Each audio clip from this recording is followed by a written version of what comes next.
Ivor, could you sit still? Please. Can't we eat our dinner now? We're doing the dishes.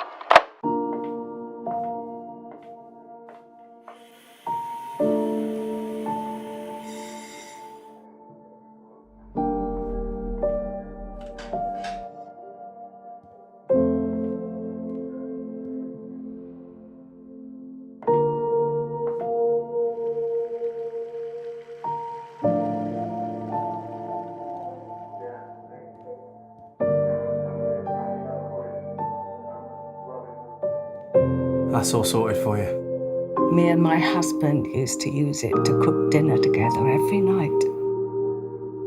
It's more than just an oven to me.